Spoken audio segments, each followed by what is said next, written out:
Sisi viongozi wa mila wa jamii wa Maasai nchini Tanzania tukiongozwa na uzalendo, utu na dhamira njema kwa taifa letu, tunatoa tamko hii rasmi la kuunga mkono jitihada za uongozi wa Mheshimiwa Rais wa Jamhuri ya Muungano wa Tanzania Mama Samia Suluhu Hassan Chifu Hangaya kwa ujasiri wake, hekima na maono ya kuendeleza taifa letu katika msingi wa amani, umoja, usawa na maendeleo endelevu.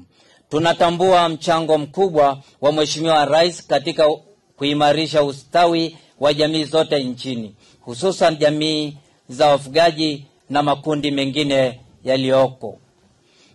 walioko pembezoni, kwa kuendeleza sera na mipango ya maendeleo inayogusa maisha ya wananchi moja kwa moja.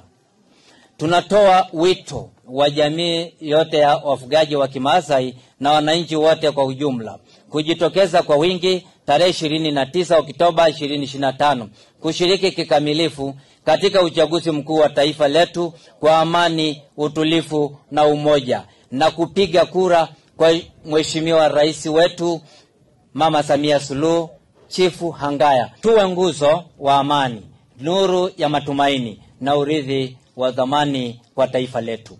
Samia ni chaguo la amani. Tanzania kwanza, amani kwanza. Tunawapongeza sana sana sana. Ninafahamu tamko hilo mmelitoa nyie wenyewe, mkiwa mmeona na mkiwa mashuhuda wazuri wa kazi kubwa nzuri alizofanya Dr. Samia Suluhu Hassan. Bahati nzuri sana, sisi jamii ya Maa sio watu wa kwenda pembeni na serikali.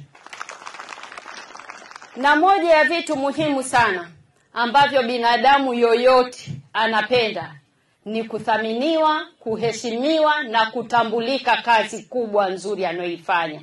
Na nyie Malaigwanani mmekuwa moja wa watu mnaofanya kazi kubwa nzuri, na ndio maana tukawathamini. Leo tumeamua kusimama hapa na tumewaiteni ninyi ili tuwaambie zile chokochoko nilizosema kwamba kuna chokochoko eti kwamba tarehe 29 kuna kitu inaitwa maandamano. Leo hii mbele yenu na mbele za Mungu tunalaani kitendo hicho, kwamba hatutakuwa na maandamano yoyote. Hawa wanaotushawishi kufanya maandamano ni washamba sana. Wako Ulaya, watoto wao wako mahali pazuri, wanatuambia sisi tuingie barabarani. Nani mwehu kiasi hicho? Ya maandamano yanayozungumzwa hatuungi mkono. Hatuungi mkono kama mara mbili. Sisi kama wazazi, lakini zaidi sisi kama wanawake. Manake katika maandamano siku zote kutakuwa na shida nyingi za kifamilia, ambayo yakipatikana mimi kama mama ndio nitakayeumia zaidi. Atapatikana mlemavu ambaye nitakuwa namuuguza ndani. Atapatikana